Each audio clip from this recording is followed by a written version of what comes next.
अकोला जिल्ह्यात नगरपालिका निवडणुकीचा हंगाम आता चांगलाच तापलेला आहे। निवडणुका जवळ येताच सर्व राजकीय पक्ष सक्रिय झाले असून भारतीय जनता पक्षाकडून 4 जानेवारी रोजी अकोल्यात भव्य मेळाव्याचे आयोजन करण्यात आले आहे। या जाहीर सभेला महाराष्ट्राचे मुख्यमंत्री देवेंद्र फडणवीस जनतेला संबोधित करणार आहे। या मेळाव्याला निवडणूक रणनीतीचा महत्त्वाचा संकेत मानला जात आहे। कार्यक्रमस्थळी मोठा मंडप उभारण्यात आला असून बसण्याची व्यवस्था, स्टेज सजावट आणि तांत्रिक तयारी पूर्ण करण्यात आली आहे। शहरासह परिसरातून मोठ्या संख्येने कार्यकर्ते आणि नागरिक उपस्थित राहण्याची शक्यता आहे। दरम्यान सुरक्षिततेच्या दृष्टीने कडक पोलीस बंदोबस्त तैनात करण्यात आला आहे।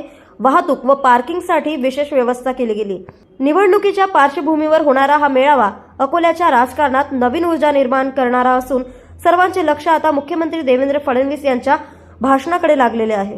अकोला महानगरपालिका 2026 ची निवडणुकीची तयारी सुरू झाली आहे। आपण पाहू शकता अकोल्यामध्ये 4 जानेवारी 2026 रोजी अकोल्याचे मुख्यमंत्री देवेंद्र फडणवीस हे सुद्धा यांचे आगमन सुद्धा होणार आहे। आपण पाहू शकता पोलीसचे किती मोठ्या संख्येने बंदोबस्त, कडक बंदोबस्त सुद्धा लावलेला आहे।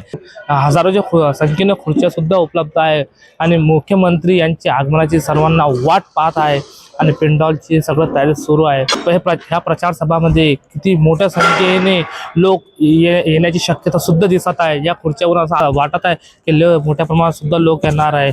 अकोल्याहून नौशाद पटेल यांची उद्या अकोल्यात माननीय मुख्यमंत्री साहेबांची एक जाहीर सभा आहे।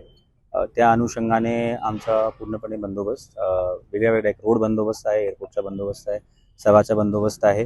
भरपूर मात्रामध्ये लोक येणार, त्यामुळे इथे सर्व ठिकाणची आम्ही पाहणी केलेली आहे। आमची बंदोबस्ती मीटिंग सुद्धा झालेली आहे, ASLची मीटिंग सुद्धा झालेली आहे, कॉन्वॉयचा रिहर्सल सुद्धा झालेला आहे आणि म्हणजे जे काही सेक्टर वाटप आहे, प्रत्येक आमचे अधिकारी कर्मचारी, जवळपास आमचे 1000 कर्मचारी अधिकारी या बंदोबस्तमध्ये असणार आहे, जेणेकरून कारण की माननीय मुख्यमंत्री साहेबांचा Z+ सुरक्षा दर्जा आहे, तर कुठेही सुरक्षाच्या दृष्टिकोनातून कोणताही अडचण येणार नाही याची आम्ही दक्षता घेत आहे। आणि क्राऊड मॅनेजमेंट, जे काही क्राऊड येणार आहे, VVIP चा convoy management, traffic management, parking management, हे सर्व त्याच्यामध्ये याचा बंदोबस्त समावेश आहे। याच्यामध्ये आमचे सिव्हिल मध्ये पण माणूस असणार आहे, आमचे वॉच टॉवर्स असणार आहे, PA सिस्टम्स असणार आहे, हाय राईज बिल्डिंगमध्ये आमचे माणूस असणार आहे। ट्रॅफिकच्या नियोजनासाठी आमचा रूट तय आहे, आमचे इमर्जन्सी रूट्स तय आहे। तर उद्याची सभासाठी आमची तयारी पूर्णपणे व्यवस्थित आहे आणि आम्ही सुसज्ज आहोत, सतर्क आहोत। व्यवस्थित ही सभा उद्या होईल अशी अपेक्षा आहे। न्यूज एक्सप्रेस करिता अकोलावरून नौशाद पटेल यांची बातमी।